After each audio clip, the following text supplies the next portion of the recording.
안녕하십니까 성도 여러분. 또다시 2020년 제2기 안시학교 교과 성경 해석학, 오늘은 제8과 공부할 차례입니다. 8과에 들어가기 앞서 제가 앞서 한 두 과에 대한 정정, 보충의 말씀을 잠깐 드리고 지나가겠습니다. 제1과에 했던 그 성경의 안내 가운데 여기 신약의 기자들하고 쭉 내려가면서 제가 여기 베드로전서, 베드로후서를 베드로가 썼다는 요 칸을 어떻게 누락했습니다. 그래서 여러분들이 보고 지적해 주셔서 이걸 넣어서 이해해 주시라고. 그렇게 하면 베드로를 포함시키면 성경의 기자는 8명인 것이 확실합니다. 그 다음에 제3과에 가서 기록된 바라는 말이 92번 사용되었는데요. 92번이라고 썼는데 나중에 설명하면서 자꾸 93번이라고 제가 이야기했더라고요. 그것도 지적하는 분이 있어서 오늘 교정합니다. 자, 오늘은 제8과 성경의 토대로서의 창조. 창조가 성경의 토대라는 사실을 강조하는 과목인데, 이번 주에는 그 중에 제1번을 하고요. 다음 주에는 성경의 토대로서의 창조 제2번. 창조가 워낙 중요하기 때문에 13과로 이루어진 안시학 교과의 2과를 점하게 되는 것입니다. 기억절은 요한복음 1장 1절로 4절입니다. 태초에 말씀이 계시니라. 이 말씀이 하나님과 함께 계셨으니 이 말씀은 곧 하나님이시니라. 그가 태초에 하나님과 함께 계셨고 만물이 그로 말미암아 지은 바 되었으니 지은 것이 하나도 그가 없이는 된 것이 없느니라. 그 안에 생명이 있었으니 이 생명은 사람들의 빛이라. 굉장한 장엄한 선언이죠. 이것이 요한복음 서문 아주 초반에 나오는 4절입니다. 여기 요한복음 1장 1절로 4절 방금 읽은 이 성경절에는 뭐 7개보다 더 많이 있지만은 아주 중요한 함의 포함된 의미가 적어도 7개 있습니다. 첫째, 태초에 말씀이 계시니라. 말씀이 태초에, 이 태초는 창세기 1장 1절의 태초보다 더 이전 태초라고 사람들은 생각합니다. 왜? 말씀으로서의 예수님이 계시던 그 영원 전부터 이야기하기 때문입니다. 그래서 만물보다 먼저 계시는 pre-existence라는 말을 영어로 하죠. 그래서 이 말씀이 잘 아신 대로 로고스잖아요. 이 로고스가 영원 전부터 있었다는 그 예수님의 선제를 이야기하고, 이 말씀이 하나님과 함께 계셨다. 하나님과 함께 계시는 것, 공존하는 분으로서의 그리스도를 나타냅니다. 굉장히 의미가 깊어요. 그 다음에 이 말씀이 곧 하나님이라. 이것은 하나님과 동등되는 것입니다. 공존을 넘어서 아주 동등, 함께 하신 신성의 그리스도를 나타내주고, 그가 태초에 하나님과 함께 계셨고 영원하신 존재로서의 그리스도를 우리에게 말해줍니다. 5번째, 만물이 그로 말미암아 지은 바 되었으니 라는 말은 그 로고스 곧 그리스도께서 만물의 창조자라는 사실을 우리에게 말해줍니다. 모든 물체가 그로 말미암아 창조되었다는 것입니다. 그 다음에 6번째, 그 안에 생명이 있었으니. 예수 그리스도는 누구로부터 생명을 부여받았거나 구원받았거나 수여된 것이 아니고 그 자체 안에 생명이 있는 자존자이십니다. 자존자이세요. 자존자. 그 다음에 7번째, 이 생명은 사람들의 빛이라 이렇게 씁니다. 인생과 세상을 환하게 밝히는 빛 되시는 그리스도를 말해줍니다. 아주 간단하게 말해서 이렇게 한 7가지의 함의가 요한복음 1장 1절로 4절에 있습니다. 자, 태초에 그렇습니다. 태초. 우리말 성경, 여러분이 보통 읽는 이 개역 한글판 성경에는 이 태초라는 단어가 14번 사용되었습니다. 구약에 8번, 신약에 6번인데요. 창세기 1장 1절에 태초에 나오죠. 그 다음에 왕하, 잠언, 이사야, 미가에 나오고요. 요한복음에 방금 읽은 것에 2번 나왔습니다. 제가 강조해서 읽었습니다. 그 다음에 히브리서가 있고 요한 1서에 3번 나와서 이 태초라는 말이 참 자주 쓰이지 않았지만은 정말 많은 것들을 함축합니다. 이 주요 태초를 갖고 있는 구절들을 몇 가지만 소개하면 창세기 1장 1절 태초에 하나님이 천지를 창조했다. 방금 읽은 요한복음 1장에 태초에 말씀이 있었다. 그러니까 태초에 하나님. 요한 1서 1장 1절에도 태초부터 있는 생명의 말씀에 관해서는 우리가 들은 바다. 태초. 예수님이나 그다음에 창조주로서의 하나님을 가리킬 때 태초 이런 말을 자주 썼습니다. 참 중요한 단어예요. 그 다음에 창세기 1장 1절로 돌아가 보면 태초에 하나님이 천지를 창조하시니라. 태초에. 제가 또 뭐 이렇게 우리 말이 아닌 또 영어도 아닌 고대 언어를 좀 기록한 것을 양해하시기 바랍니다. 뭐 꼭 알아야 되는 게 아니에요. 그러나 그것이 갖고 있는 의미가 조금만 신경 쓰면 아주 깊은 의미를 터득할 수 있기 때문에 소개하는 것입니다. 이것이 이 구절의 히브리어 원문입니다. 히브리어는 오른쪽에서 왼쪽으로 읽어요. 제가 읽으면 브레시트 바라 엘로힘 에잇 하샤마임 에잇 하아르츠 이렇게 읽습니다. 제가 색깔을 노랗게 초록색으로 빨간색으로 한 것은 이 노란 것이 브레시트라고 읽고 그 뜻은 태초에라는 뜻입니다. 초록색은 바라라고 읽고 그 뜻이 창조하다 단어예요. 그 다음에 빨간 글씨는 엘로힘이라는 말은 하나님. 그 형태가 복수 형태입니다. 하나님들 그런 어감을 가지고 있어요. 그 다음에 파란색은 에이트 하샤마임 그러니까 하늘들을 지었다. 그 다음에는 에이트 하아르스는 땅을 이렇게 하는데요. 여기서 우리가 조금 눈여겨볼 것은 이 창조하다라는 말이 바라인데 이 바라는 없던 것에서 만들어내는 것을 바라라고 합니다. 히브리 말에 그래요. 만든다는 말의 뜻의 히브리어가 또 하나 더 있는데 그것은 아사입니다. 아사는 만들다, 뭐 일을 행한다는 뜻인데요. 창세기 1장 1절에 나타나는 창조하다는 만든다가 아니고 영어로 하면 make가 아니고 create. 없던 것에서 만드는 거예요.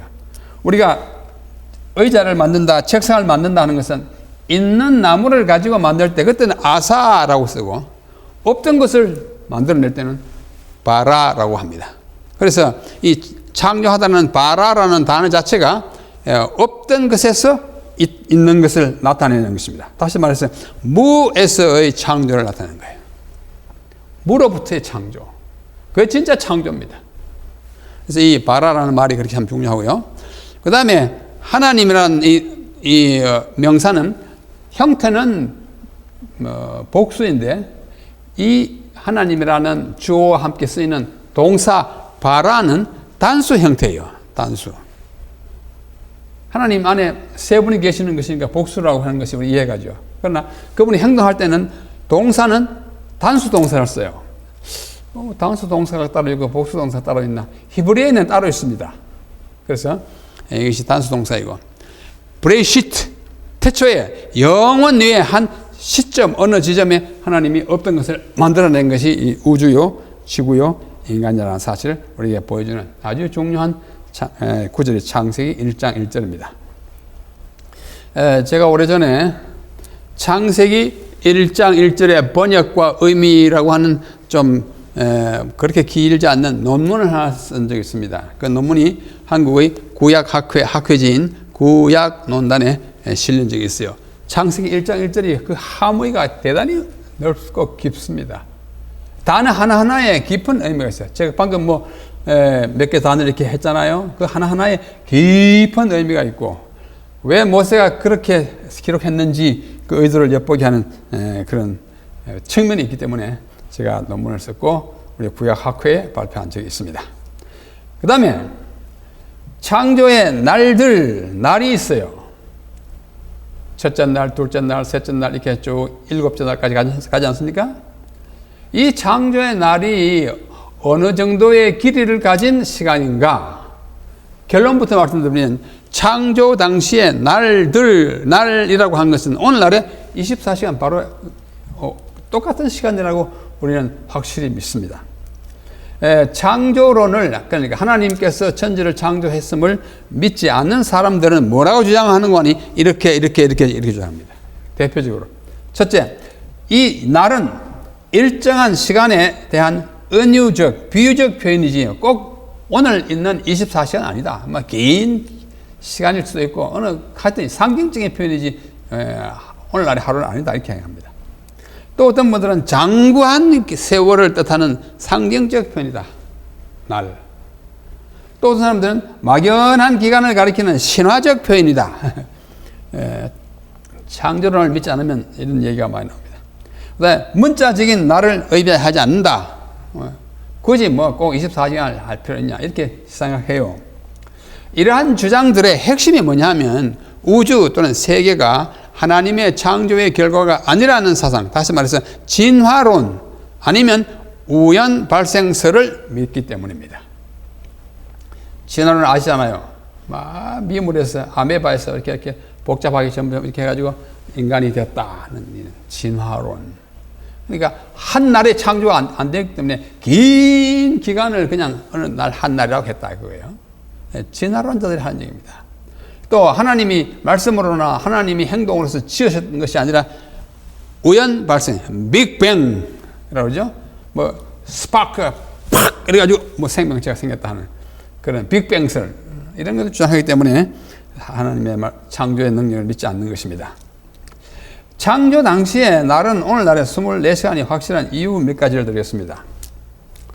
첫째는 창세기 1장 5절이에요. 저녁이 되며 아침이 되니 이는 첫째 날이니라. 우리말 성경에 된 번역입니다. 이 성경에 그렇게 되어 있어요. 그러나 이것도 제가 히브리어를 쓰는 걸 좀 양해하시기 바랍니다. 여기 보면은 창세기 1장 5절은 이렇게 됐어요. 와야히 에르 와야히 보켈 욤 에하드. 이걸 정확하게 번역하면 축자적으로 문자적으로 번역하면 와야히 저녁이 있었고 와야히 보켈 아침이 있었어. 그래가지고 욤 에하드 하루였다. 이렇게 해야 정확한 번역입니다. 자, 이거 한번 보십시오. 여기 저녁이 있었고 아침이 있었고 one day 하루였다라고 번역한 것이 NASB New American Standard Bible, RSV Revised Standard Bible, ERV Evangelical Revised Version, Jewish Publication 유대인들의 번역 등은 다 첫째 날은 안 그러고 하루였다 이렇게 번역했어요. 그런데 우리말 성경처럼 첫째 날이라고 번역한 것은 New Revised Standard Version, New King James Version, New International, ESV 이런 것들은 저녁이 있었고 아침이 있어서 첫째 날, the first day 하고 one day는 아주 다르잖아요. 하루하고 첫째 날이 달라요. 근데 히브리어는 뭐냐? 첫째 날이 아니라 하루예요. 하루 있었다는 것입니다.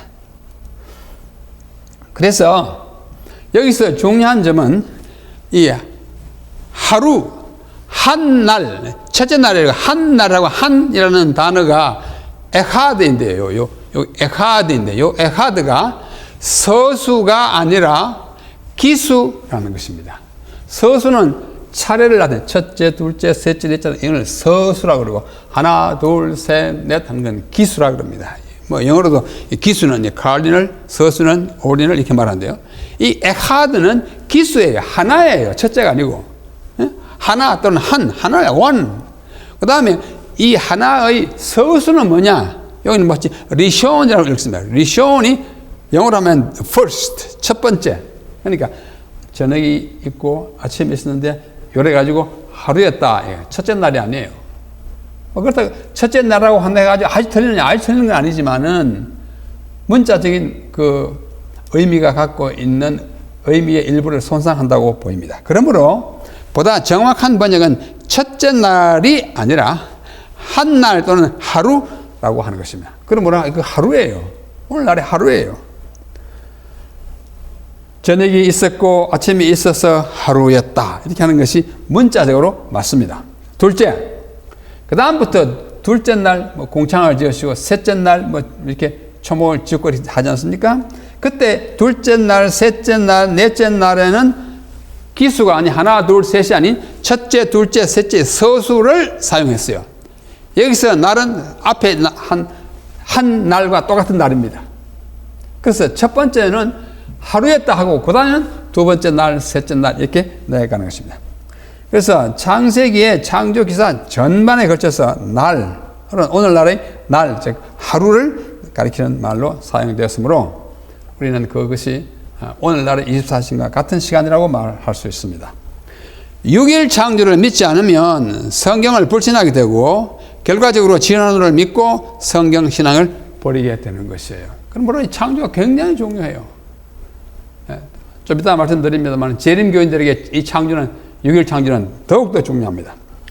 창조주의를 문자적인 7일로 보지 않으면 긴 기간의 상징적인 표현이다 그렇게 말하면 창조의 기념일로 제정된 안식일의 의미가 없어져요. 긴 기간의 안식일이 무슨 소용이 있습니까? 그래서 우리는 참 중요한 것입니다. 그래서 창조의 날이 오늘날의 날과 같은 것입니다. 자, 오늘 제가 여러 사람 사진을 좀 보여드리는데요. 이번 이 교과를 쓰신 분이 두 분이에요. 이 보면 앞에 나와 있죠. 한 분은 이 사람이에요. 프랑크 하즐이고 또 한 분은 미카엘 하즐 또는 마이클 하즐. 이분들 다 원래 독일 사람들입니다. 이분은 이 저자의 아버지 게르하르트 하즐이고 이분은 이분의 사촌입니다. 그래서 이분은 이분의 삼촌이고 그러니까 그 유명한 하즐 박사님의 아들과 그 사촌이 이번 교과를 쓰셨어요. 이분은 조직신학자이고 이분은 고고학 성경학자인데 이분이 그걸 썼어요. 제가 왜 이 저자들을 소개하는 거 아니? 오늘 창조와 관련된 이 교과에서 그 아버지 학자 게르하르트 하즐 박사의 논문을 두 번 인용하고 있습니다. 오늘 또 있고 다음 주에도 있는데요. 이분이에요. 이분은 여러분이 이제 아는 사람이죠.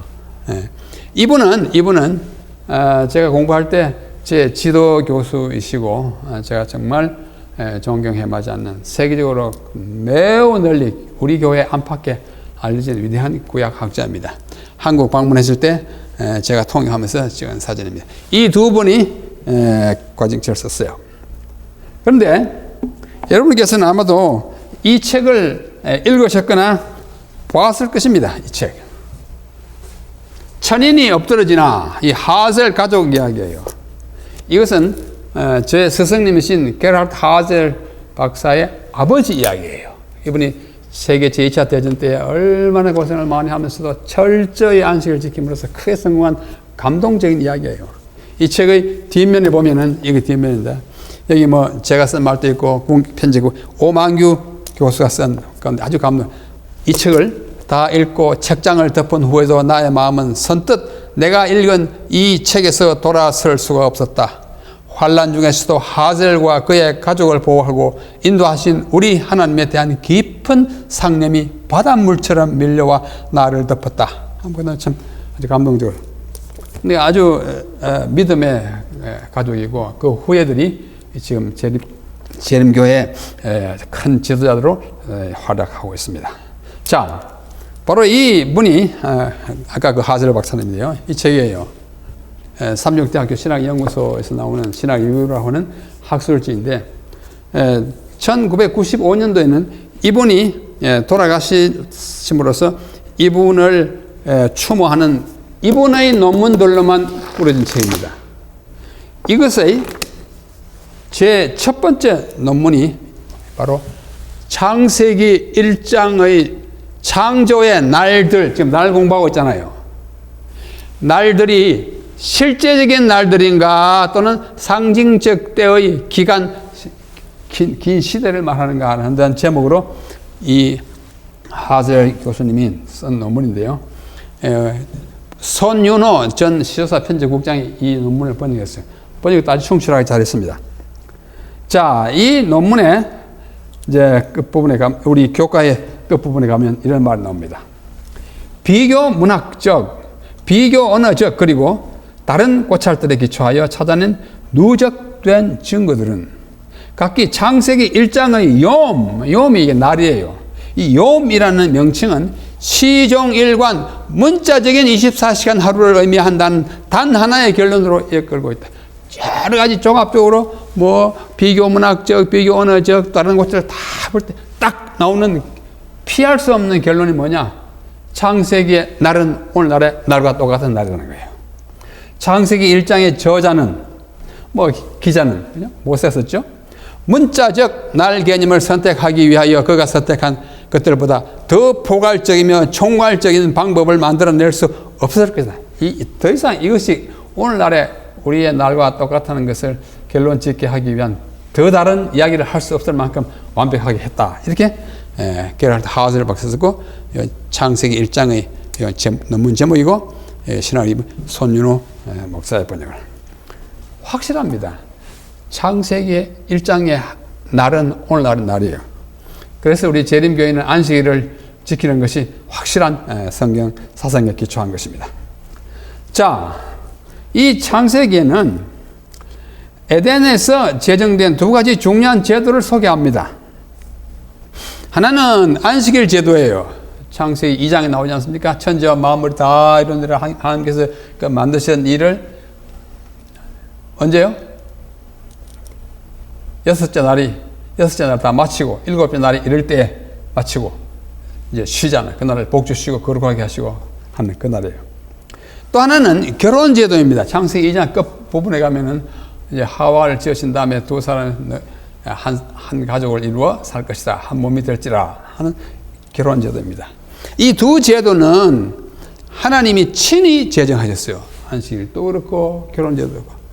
어느 한 민족이나 어느 한 시대를 위한 것이 아니라 모든 민족과 모든 시대를 위한 것입니다. 말하자면 두 제도, 안식일 제도와 결혼 제도는 보편성, 누구나, 영원성, 언제나 라는 특성을 가지고 있습니다. 누구든지 언제든지 꼭 지켜야 할 제도요 법입니다. 이 제도를 준수하면, 안식일 잘 지키고 결혼 제도를 준수하면 개인과 사회가 첫째 안전하고 둘째 건강하며 셋째 행복하게 살 수 있습니다. 동의하시죠? 재림교인들 안식일 제도와 가정 제도를 잘 지키지 않으면 많은 불행과 불안이 생기게 되는 것입니다. 이것이 어디에 있느냐? 창조의 방식에 있었어요. 창세기 초반에 나오는 것입니다. 굉장히 중요합니다. 그 다음에 창세기 1장으로부터 3장이 이제 에덴 동산에서 있었던 일인데요. 이 장들은 성경의 큰 기초를 이룹니다. 1장은 천지 창조야. 하나님의 권능, 말씀으로 탁 만드신 능력과 그분이 진짜 무에서 유를 창조하신 창조하는 사실을 아주 선포하는 창세기 1장. 태초에 하나님이 천지를 창조하셨다. 굉장한 선포예요. 2장은 안식일을 제정합니다. 창조자에 대한 예배를 위해서 제7일을 창조의 기념일로 지키라고 말씀합니다. 또 결혼제도를 합니다. 행복과 종족 유지의 방편으로서 결혼제도를 일남일녀 원칙입니다.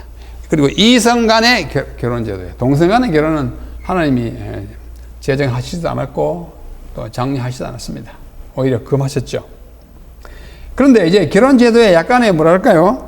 사람들이 이것을 좀 왜곡시킨 면이 있습니다. 그 왜곡시킨 면이 뭐냐면 남자와 여자, 남편과 아내 사이의 그 관계에 뭐랄까요? 좀 뒤틀림이에요. 한쪽이 한쪽을 지배하고 한쪽이 한쪽에게 종속되는 그런 식으로 이해하는 일이 참 많습니다. 그러나 창세기 2장에서 아담을 잠재우시고 갈비뼈를 내서 하와를 창조하실 때 그래서 돕는 배필이 되겠다 이렇게 번역된 히브리 말이 에이젤 크넥도예요. 에이젤이라는 말은 돕는 자, 헬퍼, 돕는 자이고 크넥도 이걸 번역을 어떻게 하냐? 크넥도란 말은 뭐로서 뭐냐 파트너로서 또는 동료 의식 또 컴패니언으로서 돕는 자. 여러분 돕는다 그러면 돕는 사람은 아래고 도움을 받는 사람은 위에 갔습니까? 우리 그렇게 생각해요. 아, 나를 돕는 자이다. 건드린다. 그게 아니에요. 예? 아버지가 자녀를 돕는다 하면 아버지가 아들보다 낫습니까? 아니잖아요. 예, 돕는다는 말 자체는 위로 아래로 다 할 수 있어요. 그러므로 돕는 배필은 좀 더 쉽게 말하면 파트너로서의 서로 도우면서 사는 존재, 남녀 평등을 처음부터 이야기하는 것입니다. 그 다음에 창세기 3장에 넘어가면 인간이 범죄하고 타락합니다. 인간의 불행과 죄의 기원이고 인간 본성의 퇴폐가 되고 죄인이 되는 것입니다. 그때 발표한 것이 원복음의 창세기 3장 15절이에요. 내가 너로 원수가 되게 하고 너의 후손과 또 뱀의 후손도 원수가 되게 하리라. 그러나 한쪽이 한쪽을 이기겠다. 이게 원복음입니다. 처음으로 발표한 첫 번째 복음이에요. 여자의 후손이 마귀를 이기겠다. 머리를 깨겠다. 선악간의 대쟁투와 십자가가 있을 것을 말해주는. 그러므로 창세기 1장, 2장, 3장은 인간의 모든 제도와 특별히 구속 역사의 가장 핵심되는 기초를 가지고 있습니다. 교회 정은 8장 258페이지에 이런 말씀이 나옵니다. 가장 위대한 정신을 가진 자들도 하나님의 말씀으로 지도되지 않으면 과학과 계시와의 관계를 탐구하고자 하는 그들의 기도에서 혼란에 빠지게 된다. 성경을 떠나면 아무리 민첩하고 아주 명석하게 분석하는 것 같지만은 결국은 혼란에 빠집니다. 창조주와 그분의 업적을 그들은 이해할 수 없다. 그리하여 이런 것들이 천년의 법칙으로 설명될 수 없다는 이유로 성경의 역사는 믿을 수 없는 것으로 선포된다. 많은 과학자들이, 소위 과학자들이 그렇게 하고 있습니다. 그러나 성경을 하나님의 말씀으로 믿고 따르는 위대한 과학자들도 참 많이 있습니다. 우리가 다음 시간에 볼 거예요. 다음 주에. 그들이 과학의 최첨단 최고봉을 걸었지만은 그러면서 여전히 성경에 깊이 뿌리박은 신앙을 가지고 있었던 것은 놀라운 일입니다. 그래서 이 창세기가 모든 우리 신학과 신앙과 우리 학문의 기초가 되어야 된다는 사실을 강조하면서 제 8과를 마치는데요. 오늘 지난 시간에 이어서 네 번째 단어 또는 구절 연구 하나를 잠시 하고 마치겠습니다. 자, 성경에 보면 예수님이 하신 말씀인데요. 마태복음의 산상설교에서 이렇게 말씀합니다. 만일 내 오른눈이 너로 실족하게 하거든 떼어버리라. 떼어내버리라.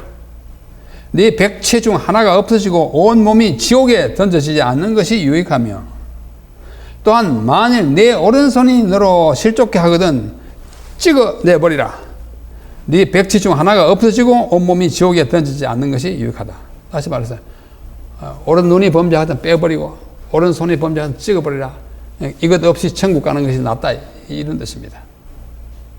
여러분, 오른눈이 범죄한 적이 없습니까? 이 오른손이 한 번도 범죄하지 않았습니까? 예수님이 하신 명령대로라면 찍고 빼내야죠. 아무도 그렇게 하지 않습니다. 또 마태복음 19장에 보면 내가 다시 너에게 말하노니 낙타가 옛날 말로 하면 약대가 낙타가 바늘 귀로 들어가는 것이 부자가 하나님의 나라에 들어가는 것보다 쉬우니라 하신대. 낙타가 어디 들어가요? 바늘 귀. 낙타가 바늘 귀. 보십시오.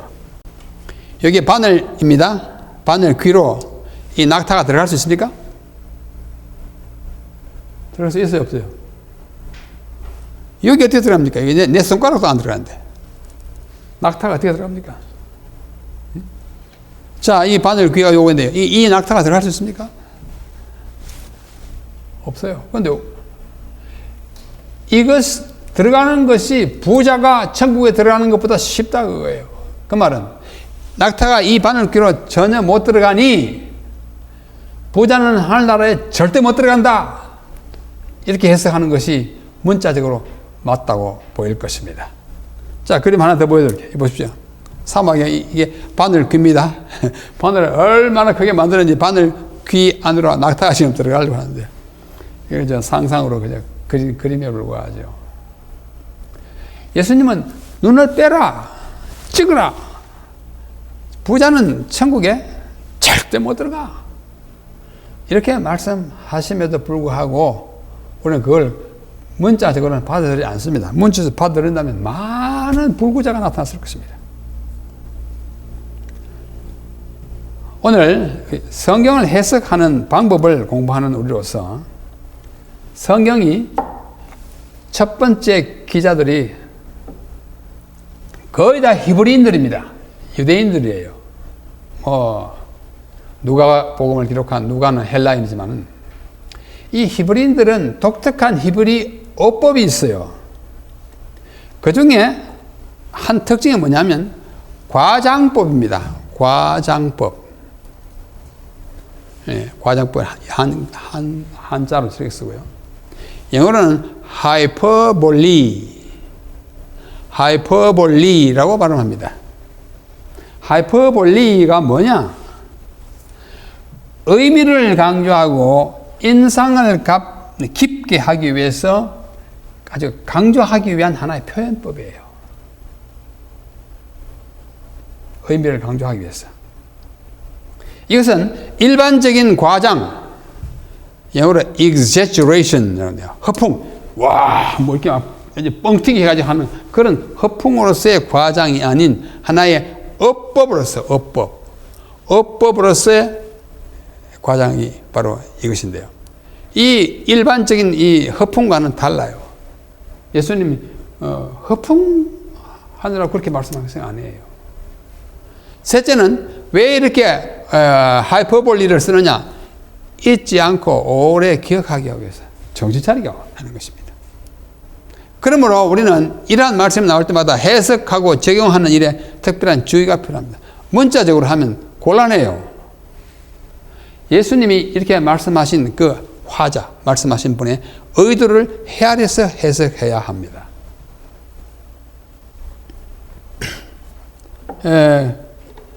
그렇게 하지 않으면 문제가 아주 크게 생겨요. 어떤 사람이 내가 오른손 찍어보라 하니까 진짜 오른손을 찍었습니다.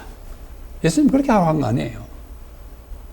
그래서 성경에 나오는 것을 문자적으로만 해석하면 예수님의 말씀의 의도를 전혀 이해하지 아니했을 뿐만 아니라 예수님이 원하지 않는 결과를 가져오는 것입니다. 그래서 여기 고린도후서 3장 6절 하반 세 번역에 보면은 문자는 사람을 죽이고 영은 사람을 살립니다 라고 번역되어 있어요.